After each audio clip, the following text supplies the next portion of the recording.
And so it lends us to say, hey, let's kind of be nice to folks there, and sometimes it's collateral damage because you might be with someone and they're after someone else and you wind up being the victim. But it kind of creates a situation where everybody feels that, man, it looks like I've got to have a gun. Everybody else has one, and we don't want to scare people and have everybody afraid. As far as controlling guns, I think the government should pass every law in the country to keep people from getting guns. People still gonna get guns. I don't think the laws would work in that situation. But I would say as far as controlling guns, we need to control, I'm not necessarily control, but the people that has them need to know how to use them, respect that weapon, and know what it can do. I believe that's the point where we're at, and I believe in some situations there are some extremes, as far as carrying the AR-15 strapped to your side. If you want to be checked by law enforcement, walk down the road with the AR-15 strapped on your side, because we will get a massive influx of calls. I mean, it will just blow up. But if you want to put on hunting clothes and walk down the side of the road with a shotgun, you'll probably never get a call, period. It's public perception, is what it boils down to. Yes, what we need is bad guy control. We don't need gun control. Everybody wants to control me. I'm a law-abiding citizen. You need to leave me alone and try to control the bad guy. It's real simple, some of this is.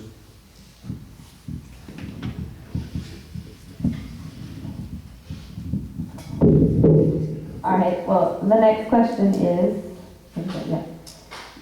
Mr. Oliver, in light of the recent events with police shootings, how well are your officers trained to handle such situations?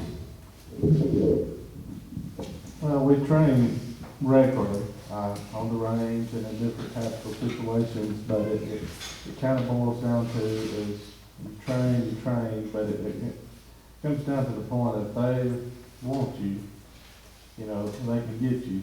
But the main thing is they train to handle those situations. We train, we qualify, as you would say, on state standards usually 3 times a year, but then we're constantly acting different scenarios. Does that kind of answer the question?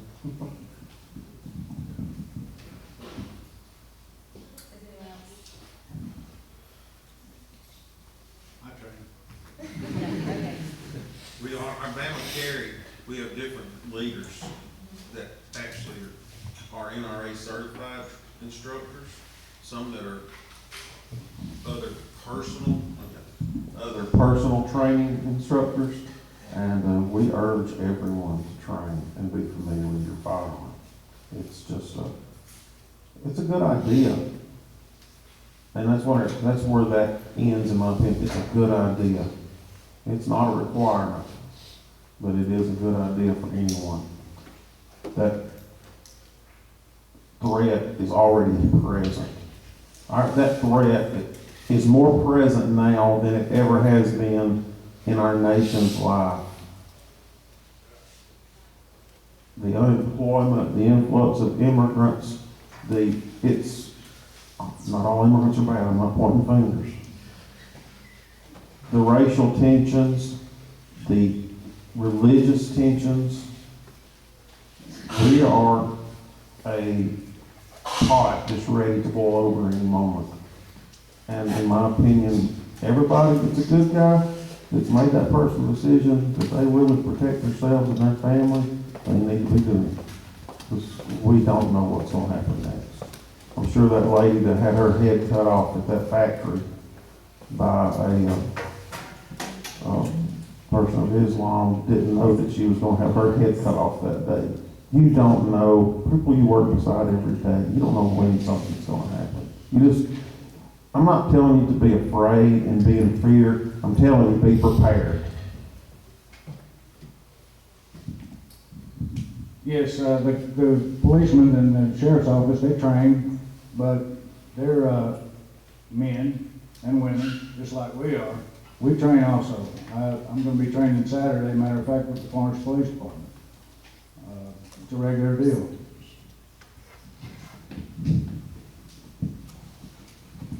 In light of all of these things that are occurring,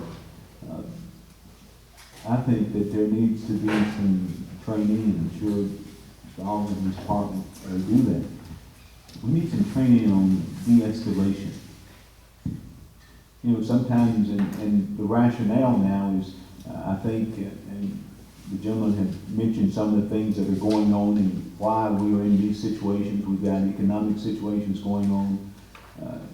I think we've got mental health services that are being cut. All the mental institutions in the state have been closed now. What are we going to do with people who have issues there, who are certifiable? They just shut down North Alabama Regional there in Decatur. Bryce in Tuscaloosa has been out for a long time. Cersei down in Mobile is gone. What are we going to do with those individuals who have problems? And when they present in a totally different way than the ordinary person. You know, if you holler and give a command to someone who's schizophrenic, do you think they're going to understand what you're saying? If you're dealing with someone who's depressed and someone who's just angry, he's had or she's had it up to here, how much time do you invest in trying to de-escalate that situation there? And I think those are some things that we should take into consideration there.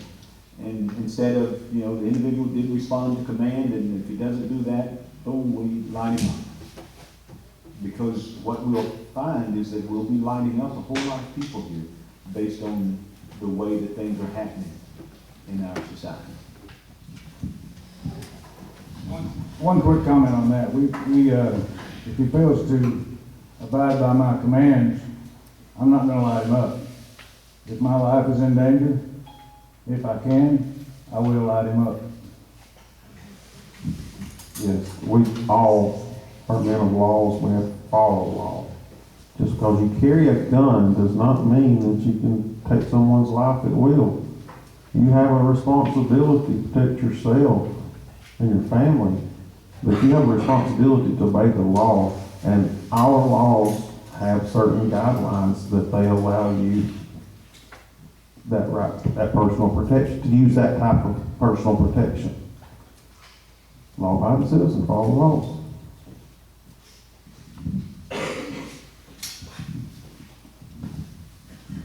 All right, so that's really all the time we have for questions. So we just want to know if any of you have any closing remarks, anything, any last point you would like to make.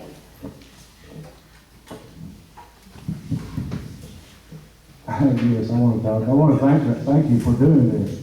Even if I wasn't participating, I'm honored to be asked to participate in this, but just to know that it's happening, that there is discussion taking place, I love it, and I thank you.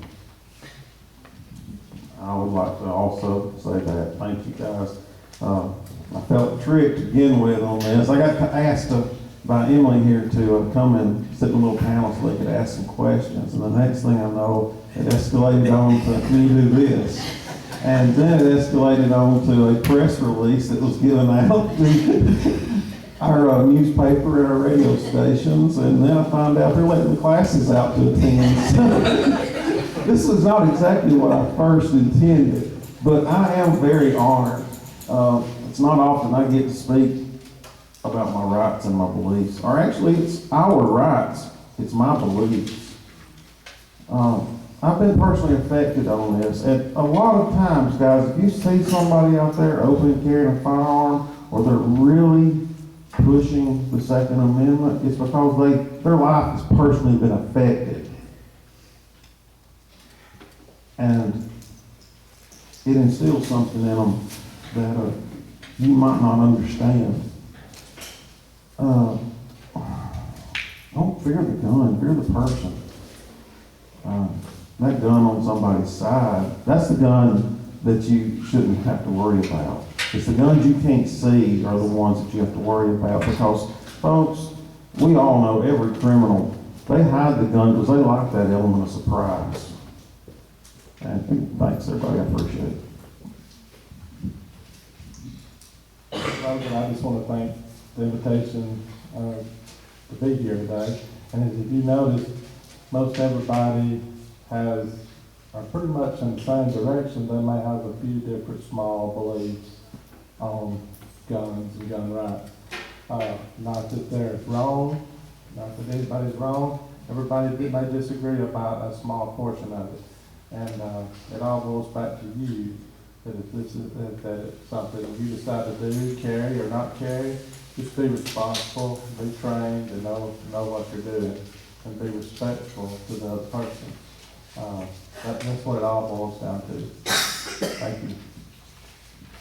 And certainly, I think, I say the capital for this forum that allows us to discuss some of the issues I think that are of importance to, of course, our society. It's a privilege for me to meet Ron there and Gary and to know who they are. And certainly I know the sheriff and to have the opportunity to talk about some of these things, because that's what we need to do. We need to have a discussion about what's going on in our society and get the students involved. You all are the people that are going to replace all of us sitting here. I don't want to age anybody there. I may be the oldest one sitting here, but you all are going to have to carry on. And so it's good to be informed about what's going on and to develop your opinion, because I believe that we all love this great country that we live in, and we care about other people and want things to go well with us, living in peace and harmony. So it's a great thing. One thing I'd like to ask you to do is get involved in your political beliefs, watch it, vote, make sure you go vote. It's important. I know it's some things that I don't have anything to do with the Second Amendment, but go vote and be involved, and then you'll have a say-so. Sure. I'll add one thing to that. I'll piggyback off of that. It talks about the differences. Look at what is happening to voting. Look at the requirements that we now have to go through in order to vote. You got to have a photo ID. You got to have all of this stuff. Why? Just think about that. Thank you.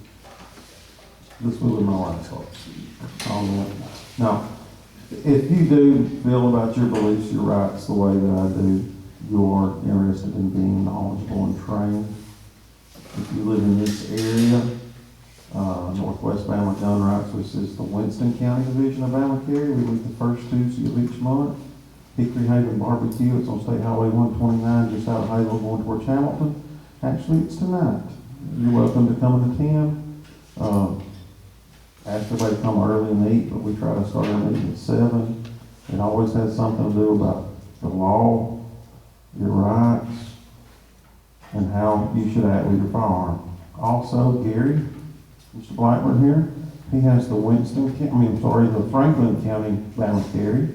They meet at Hototoko, how do you pronounce that? Yeah, I got it. Restaurant. Just before you get into Russell, on the left, they're the second Tuesday night at 7 o'clock. Kind of the same idea, come early and eat. And for the ones in Marion County, we have one that meets at a Mexican restaurant right there at the intersection of 78 and 129. They meet at 6:30 the last Monday of the month. If you're even further away, we have meetings in other counties. And the whole time it is to educate you, not only on your rights, not only on the law, but how you should behave with a gun and the choices you should make as far as following the law. I thank you. Call me. I just want to thank everybody for coming and making this possible, and especially as part of Sunday Chapel, I want to thank our speakers for coming here today for enlightening us on some subjects of the Second Amendment, and especially students who came out of class and made this meeting from the community to come and listen, because it helps our project, and I just want to thank everybody. Thank you.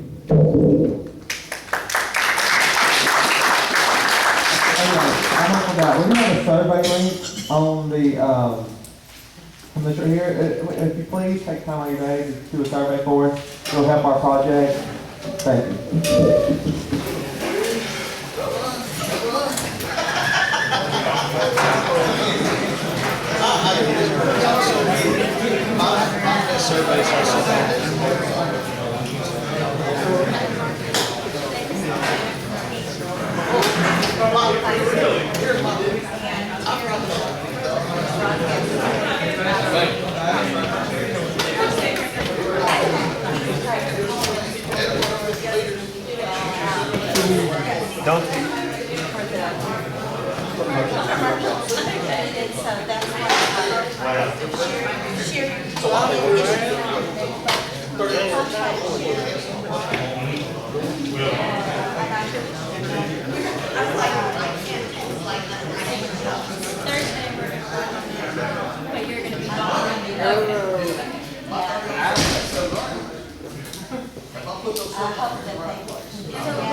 One Saturday. There we go. Oh, I got one of those already. Thank you. You'll want to survey on all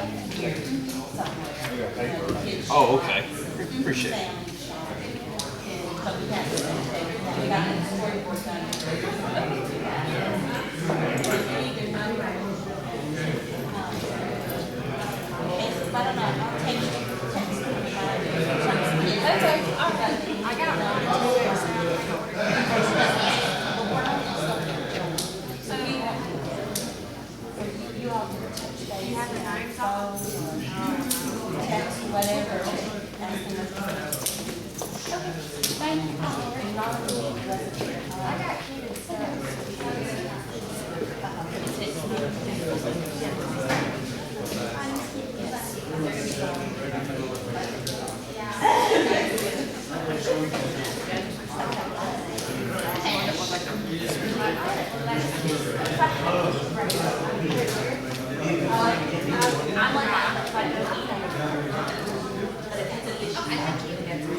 And not with you, but Nora would text me. He wanted to my phone.